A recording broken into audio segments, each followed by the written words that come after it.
We're going to go through 5 reasons that working as an employee in the fashion industry can be super, super toxic. And then I'm going to tell you what you can do instead if you still want to work in fashion, but you want to get away from all of the nastiness that's out there. So what a lot of people don't realize if they haven't worked in the fashion industry yet is that working in fashion is a full-time plus many more hours job. You're going to wind up working about 60 to 80 hours a week. This was my personal experience when I worked as an employee, and this is what I have heard from so many people out there.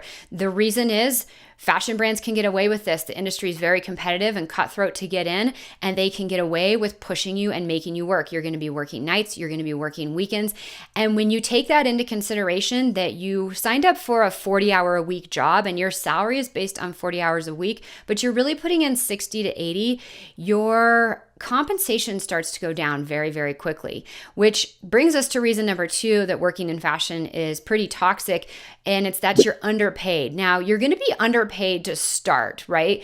The base salary that you're getting for those 40 hours a week is going to be on the low side. And again, this is because there's so many people that are desperate and dying and willing to do anything to break into the industry that they will work for pennies on the dollar. This does a lot of us no good as the wages tend to be really low. Then that's compounded by the fact that you're working 60 to 80 hours a week and your salary just went down. When I was working full-time in the industry and I was putting in about 60 hours a week, my hourly wage, if you calculated it backwards based off my salary, was $7.33 an hour, less than minimum wage. It is painful out there, you guys. The third reason that working in fashion can be pretty toxic is that coworkers are backstabby and competitive and nasty and cutthroat. Now, you can be surrounded by some great people. There are great teams out there. I'm not saying everyone is terrible, but as a whole, even bosses and people who are supposed to support you and lift you up can be horrendous. I have had my share when I worked in the fashion industry, and so many people that I know have just gotten burnt out from being surrounded by people who are so competitive and they are just out for themselves. They'll do anything to get ahead, leaving you in the dust or throwing you under the bus or letting you get completely run over by the bus. It is rough. So we're dealing with a lot of hours, underpaid, nasty coworkers, and this compounds with reason number 4, working in fashion can be really, really toxic, and that is that it's not as creative as you think. A lot of people think maybe from Instagram feeds or Vogue or stock photos or what we see on Project Runway that you're frolicking in fabric all day, and the reality couldn't be further from the truth. Anyone who's a designer knows that you spend about 10% of your time actually designing, and that is often led by very strict regulations within your company as to what you can and can't do. Most brands don't give a ton of creative freedom. There are some that you have more opportunity to be creative than others, but for the majority, there's limitations and you're really confined by people on the board and people above you and people around you and what has been done in the past and what has sold well in the past, and you're confined with your creative juices as to what you can and can't do. Which then brings us to reason number 5, working in the fashion industry can be super toxic, that is when you are working for fashion brands full-time as an employee. Most of these fashion brands are going to be larger established brands, right? And you're limited by the creativity, as I just mentioned. The work can become very monotonous season after season. And then beyond that, you can be subject to almost being forced to follow some bad ethos, right? And so what do I mean by bad ethos? I mean, maybe they're not really open to sustainability and some of their factories are not adhering to best practices. And it's a little bit skeptical as to whether the factory is even a healthy working environment for the workers. There's so many different things that you can kind of get locked into that you could try to stand up and say something. It might not be met very well. You might just get pushed out the door, or they might just be resistant to change because this is what works and they're getting the prices they need. And it can just be tough. You don't have a lot of say as to what the brand does and doesn't do. So what is your option for working in fashion if it's not having a job because it's pretty toxic and brutal out there? Well, in my personal experience, I hated having a job. It was so toxic and I experienced all those things I listed, which is why I started pursuing freelancing in fashion. Now, when I talk about freelancing, if you have worked in the industry, I want to be very clear that I don't talk about the 40-hour-a-week freelance full-time jobs that are really temp jobs and permanent jobs in disguise, where you're required to show up on site and work 40 hours for one brand. You have no freedom and flexibility. This is not the kind of freelancing I'm talking about. I'm talking about true remote freelancing, where you work with a variety of brands. You've got multiple clients. You work on your own schedule when and where you want, and you are in control of setting your rates as well as the circumstances under which you work. Now, let's go through a few reasons why freelancing is a much better option. As I just mentioned, you get to work when and where you want. You choose your hours and your availability. When I was a freelancer, I earned upwards of $100,000 a year, working 30 hours a week. I traveled 6 to 8 times a year, often in Mexico or to California to see my family, and I was not tied to a desk. 30 hours a week freelancing, making $100,000 a year, compared to my full-time job where I made $22,000 a year working 60 to 80 hour weeks. It was night and day difference. Reason number 2 that freelancing is a great option is that you get to charge what you deserve and what rates you want to set for yourself.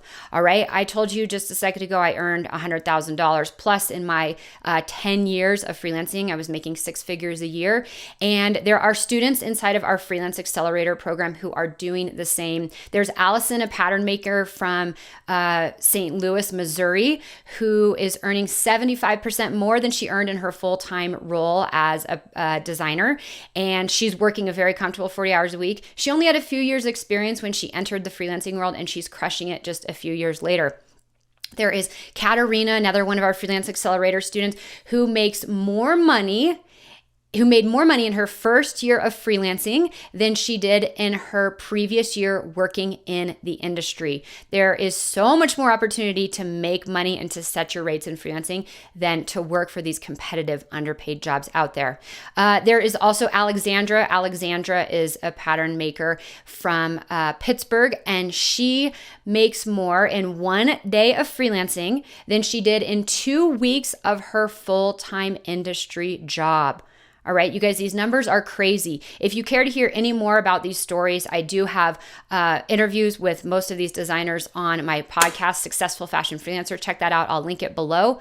And if you're curious what your earning potential is, check out the Cash Calculator. I will link that below as well. The Cash Calculator is a really simple tool. You can input 2 numbers and it will spit out your earning potential as a freelancer in fashion. Which brings us to the next reason that freelancing is such a better option is that you're in control and you get to fire those nasty clients and you get to say, no, I'm not doing that. You don't get to do that in a full-time job. There is nothing more gratifying than saying, I'm not doing that. I'm going to find a different client, or I've got 3 or 4 other clients that are supporting me and I can afford to walk away from you right now. You do not get that in a full-time job. That is another one of the things that our Freelance Accelerator students rave about all the time is that they love getting out of all that backstabbing and that cattiness that you get inside of the office. So even though you're freelancing and you may still be working with brands that have that cattiness inside the office, you're one step removed, and it can really alleviate all of the anxiety and the frustration, the tension that sort of dynamic causes in the office. You also get to be more creative. Now, a lot of the fashion brands where freelancing opportunities are available are not these established brands in fashion hubs like New York and LA and London and Dallas and these other places. They are with smaller, more independent brands. Maybe they're startups, maybe they're middle America brands, what have you. But the thing is that they are more open to creativity and your ideas, and you get to have more freedom to run with things that you want to run with. Our students always rave that they love getting to work with a variety of clients instead of working with the same brand and the same collection season after season. And that kind of just brings us to the final reason, which is that you get to pick and choose what you're passionate about. You can work with brands that are doing sustainable practices, which again are more often these not always, but these smaller startup brands are a little bit more nimble and a little bit more flexible in their ways, and they can make decisions and changes and moves a little bit faster than some of the more established brands. And you have the opportunity to choose those brands or to go in and have a say and push them and encourage them to go in that direction, which is amazing. A lot of these brands that are doing really cool, innovative stuff, they don't always have the opportunity to hire full time, but that is where there's so much room for freelancing with them. So that just brings us to the end, which is you can have a bigger impact on your career as well as the fashion industry as a whole as a freelancer. Now, if you're wondering where to get started and where to find clients, I have a free masterclass that's going to show you exactly where to find clients. These strategies work even if you have no experience, no matter where you live. You don't need a network. You don't need a bunch of contacts. I'm going to show you 2 simple hacks of where to find freelance clients because these jobs are not listed on Style Careers and other industry job boards. You've got to get a little bit clever, and I'm going to show you how to do that to find these true freelance remote opportunities. Thank you so much for watching. I'm Heidi. I would love for you to subscribe if you like what you've seen. I have my podcast, Successful Fashion Freelancer, as well as my website where I have a ton of free resources. Everything's going to be linked below. And if you're curious about working in the fashion industry and you want to get out of the toxicity, check out Freelancing. This is the way to go. I'm telling you from my own personal experience in my career, as well as the experience of the hundreds of students that are inside of our Freelance Accelerator program. I'd love to help you get there.